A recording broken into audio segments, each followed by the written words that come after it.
I'm not sure what to say really, but let me start off by saying what happened to me, what I saw, a little bit of that.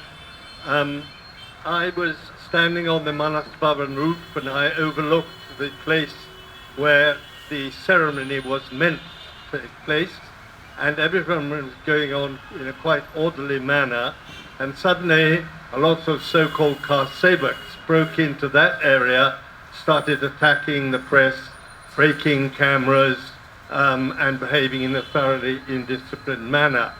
And then over to the left, I saw that this vast assembly of people there was moving towards the mosque. There was no resistance from the police at all. Eventually they reached the final cordon, which was immediately surrounding the mosque, and I saw the police just walking off. After that, I had to go to Faizabad to file a story for the BBC because there was no telephone lines, they'd all been pulled up. And then I came back in again with considerable difficulty. We had to go a very roundabout route because the main road leading into Ayodhya was blocked with burning cars.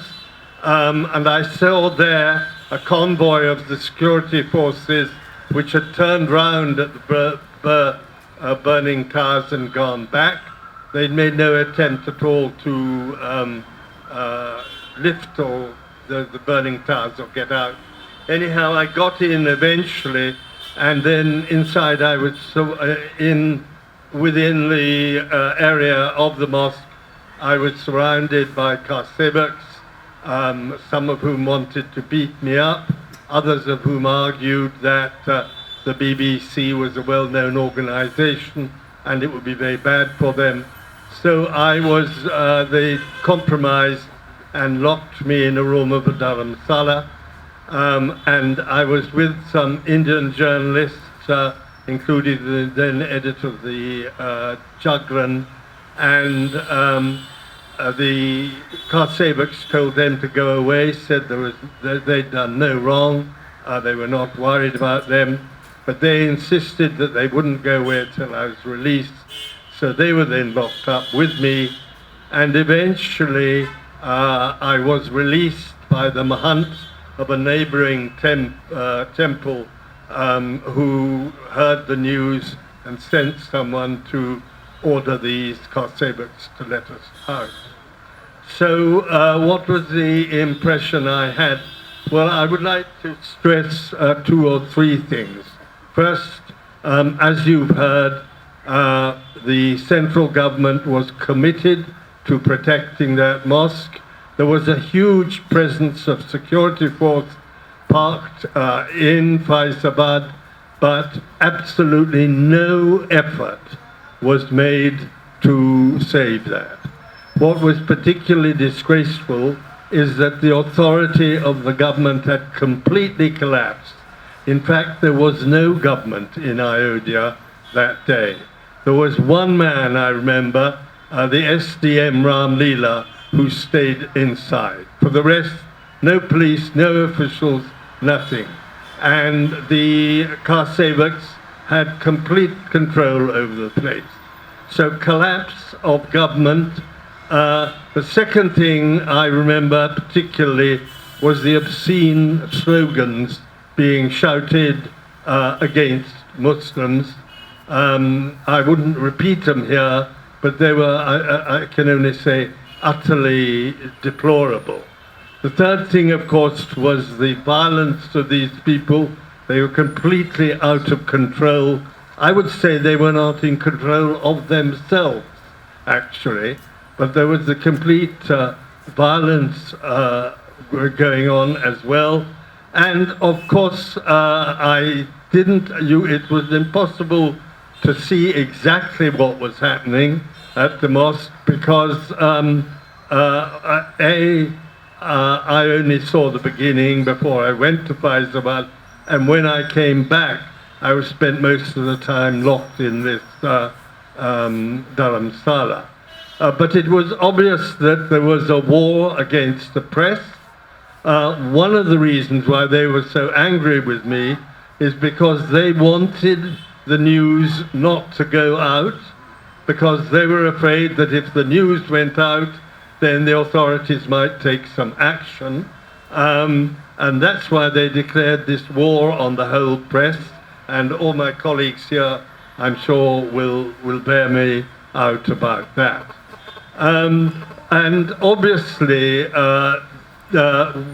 whether this was pre-planned or not, I cannot exactly say. But what I can say is that the mood against the press was already very angry on the night before, by the night of the 5th. And when we were all gathered together in that hotel in Faizabad, we got lots of people who reported hostility, threats of violence against the press. And I went to see a senior member of the RSS, and I warned him that there was going to be violence against the press. But no effort was made by the RSS, the BJP, or anyone else to prevent this violence. After that, I would just like to say two really things which I think matter to me most. First was that I was interviewed by many people, obviously, afterwards, like all of us were. And many of them were saying this is the end of Indian secularism. Well, I would say, I said to them that, I remember almost my exact words, I would say to them, in my experience in India, things go up very quickly and come down quickly.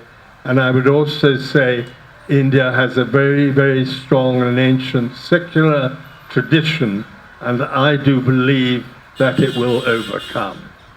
And following that, I will say, after the riots were over and things did settle down to some extent, I believed that the events of history after that, until the Modi election, indicated that I had been right. And if you remember, when we did have a Bharatiya Janata Party government in for 5 years, the Hindutva agenda was not very high, the Hindutva agenda was not implemented, and there was very little call for it to be implemented. We had the Gujarat riots, but I believe that at that time that this was shameful as they were, it was a one-off event. The temple issue was not very prominent, although I have to admit that the people involved in the train incident at Godhra were car sevaks coming back from Ayodhya. But nevertheless, I hardly ever read anything about the temple issue. And when I went to Ayodhya on more than one occasion, it seemed to be peaceful and no one was very concerned. So the last thing I want to say is that, of course, for many reasons which you all know, the Modi government has called into question the viability, whether Indian secularism will survive, whether India will remain a secular nation or not. My own view is still that I firmly believe in India's secular tradition, and I believe that that tradition will survive. And I hope and pray that I'm right. I think that's all I need to say.